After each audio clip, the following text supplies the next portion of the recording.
السلام علیکم ورحمۃ اللہ وبرکاتہ۔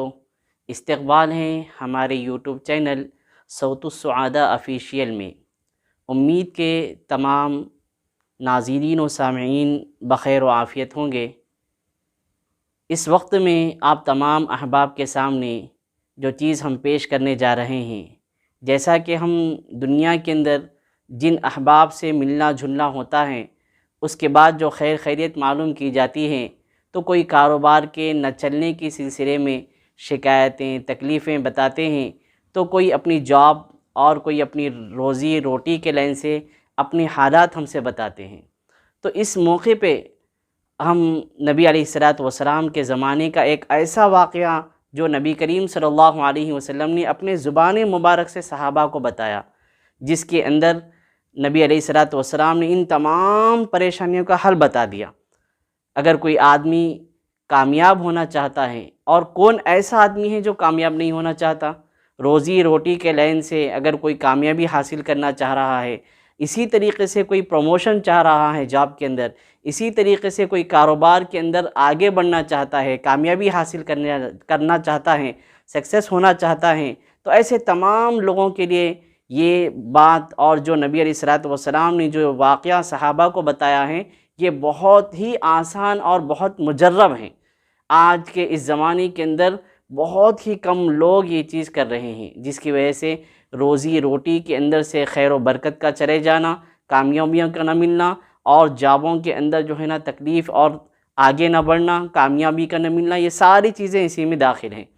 تو چلیے اس واقعے کی طرف جو کہ نبی علیہ الصلوۃ والسلام نے صحابہ کو بتایا تھا، کہ نبی علیہ الصلوۃ والسلام نے فرمایا کہ ایک آدمی راستے سے جا رہا تھا، اس نے بادل کے اندر ایک آواز سنی کہ فلاں ابن فلاں کے باغ کے اندر تو پانی پہنچا دے۔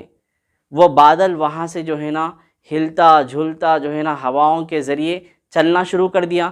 جس آدمی نے وہ آواز سنی بادل کے اندر، وہ بھی بادل کے پیچھے چلنا شروع کر دیا۔ آخر وہ کون سا خوش نصیب انسان ہے جس کی آواز اس بادل کو یہ حکم دے رہی کہ جاؤ اور فلاں جگہ بارش برسا کے اس کے زمین کو سیراب کر دو، یعنی اس کی کھیتی کے اندر پانی برساؤ۔ یہ اللہ رب العزت کی طرف سے نظام ہو رہا۔ بہرحال وہ آدمی بھی چلا اس بادل کے پیچھے۔ تھوڑی دور جانے کے بعد وہ بارش شروع ہو گئی، یعنی وہ جو بادل ہیں وہ برسنا شروع کر دیا۔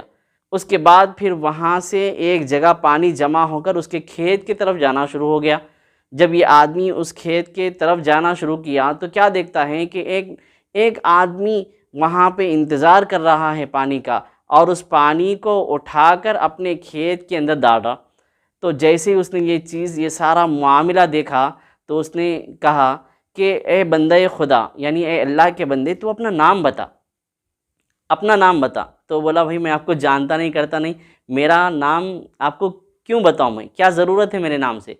تو اس آدمی نے کہا کہ میں نے جس بادل کے اندر تیرا نام سنا تھا اسی کا تو پانی استعمال کر رہا ہے، یعنی ابھی جو بارش ہوئی وہ بارش کا پانی اٹھا کر جو تو کھیت میں ڈال رہا اپنا، وہ تو سمجھ رہا ہے کہ بارش ایسی ہوگی، ایسی نہیں ہوئی، بلکہ میں فلاں جگہ سے آ رہا تھا اور تیرے بادل کو اللہ رب العزت نے یہ حکم دیا کہ جا کے فلاں ابن فلاں کے کھیت میں پانی برسا۔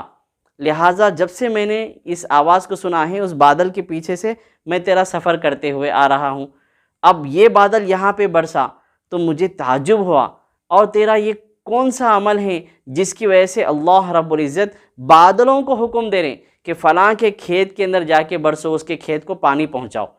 تو اس نے اپنا نام بتایا اور کہا کہ آپ جب یہ بات بتا رہے ہیں یہ میرا راز ہے، بتانا تو نہیں چاہیے مجھے، لیکن جب آپ نے بادلوں کے اندر میرے نام کے ساتھ میں یہ حکم سنا اللہ رب العزت کا، تو بتا دیتا ہوں۔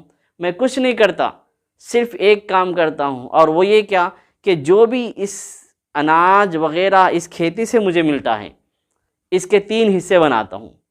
ایک حصہ اللہ تبارک و تعالیٰ کے راستے میں خرچ کر دیتا ہوں، یعنی غریبوں کو، مسکینوں کو، ضرورت مندوں کو صدقہ خیرات وغیرہ کر دیتا ہوں، اور ایک حصہ میں اپنے لیے، اپنے بچوں کے لیے، اہل و عیال کے لیے نکال لیتا ہوں، اور تیسرا حصہ پھر اس کھیت کے اندر دانہ ڈالنے کا رہتا، پھر اسی کو جو ہے نا بچا کے رکھ لیتا ہوں۔ یعنی کل پیداوار جو بھی پیدا ہوئی اس کے اندر غلہ اناج وغیرہ، اس کے 3 حصے بنا دیتا ہوں۔ تو اس واقعے نے ہم کو کیا سبق دیا؟ یہ سبق دیا کہ جو کچھ ہم کما رہے ہیں اس کے اندر اللہ تبارک و تعالیٰ کا حق ہے، غریبوں کا حصہ ہمارے مال کے اندر ہے۔ میں، آپ، جتنے بھی لوگ سن رہے ہیں، ذرا ہم اپنی اپنی زندگی کے اندر اس چیز کو سوچیں کہ ہم اپنی کمائی کا، اپنی انکم کا، اپنے جو ہے نا تنخواہ کا کتنا مال اللہ تبارک و تعالیٰ کے راستے میں دے رہے ہیں، مسجدوں کو دے رہے ہیں، غریبوں کو دے رہے ہیں، ضرورت مندوں کو دے رہے ہیں، خاندانوں میں جو غریب اپنے بھائی وغیرہ ہیں، بہن ہیں، ان کو ہم کتنا پرسنٹیج دے رہے ہیں؟ کیا کبھی ہم نے اس معاملے میں کوئی کیلکولیشن کیا ہے؟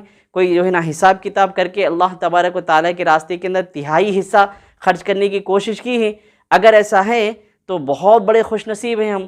اگر ایسا نہیں ہے تو یہ واقعہ جو آج ہم نے سنا اور نبی کریم صلی اللہ علیہ وسلم نے اپنے صحابہ کو سنایا تو کوئی معمولی واقعہ نہیں ہے۔ انشاءاللہ اس واقعے کے بعد سے اگر ہم عمل کرنا شروع کر دیں گے، یقیناً ہماری کامیابی بڑھتے جائیں گی، کاروبار بڑھتے جائیں گے، پروموشنوں پہ پروموشن ہوتے جائیں گے، اور ہم اپنے کاروبار کے اندر انشاءاللہ بڑے سے بڑے سکسیسفل بزنس مین بن جائیں گے۔ بہرحال آج ہم یہ سوچتے ہیں کہ یہ میرا مال ہے، میں نے اپنی محنت سے کمایا، میں نے اپنی طاقت سے کمایا، میں نے اپنی نالج سے کمایا۔ یقیناً کمایا، لیکن یہ ساری طاقتیں کس نے دی؟ ہاتھ پیر کے اندر طاقتیں کس نے دی؟ ذہن کے اندر سوچنے کی، سمجھنے کی طاقتیں کس نے دی؟ یہ سب کچھ ہمارے اللہ رب العزت کا دیا ہوا ہے۔ اگر اللہ ہم کو کچھ نہیں دیتے تو ہم بھی بھکاری فقیر ہوتے۔ تو ہم اسی کے اندر خوش رہیں کہ اللہ تبارک و تعالیٰ کے ہم بندے بن کے رہیں، اور جو کچھ ہمارے پاس ہے اس کے اندر اللہ تبارک و تعالیٰ کو راضی کرنے کے لیے نیک راستوں میں خرچ کریں، اور اللہ تبارک و تعالیٰ کو جو نہیں بھولتا اللہ رب العزت اس کو نہیں بھولتے۔ اس واقعے سے ہم سبق حاصل کریں، ہم خود اپنے ہاتھوں سے صدقہ خیرات کریں، چھوٹے چھوٹے بچوں سے صدقہ خیرات کروائیں۔ انشاءاللہ یہ ہمارا عمل ہماری تمام پریشانیوں کو، بیماریوں کو، مصیبتوں کو نکال دیں گا، اور خوشی، راحت، آسانیاں، سلامتیاں ہمارے لیے لے کر آئیں گا۔ رب العالمین ہم سب کو اس واقعے سے عبرت حاصل کرنے والا بنائیں، صحیح شریعت مطہرہ کے مطابق اپنے کمائے ہوئے مال کو خرچ کرنے کی توفیق نصیب فرمائیں۔ دعاؤں میں یاد رکھیے، اس کو خیر سمجھ کر دوسروں تک پہنچانے کی کوشش کیجیے۔ السلام علیکم ورحمۃ اللہ وبرکاتہ۔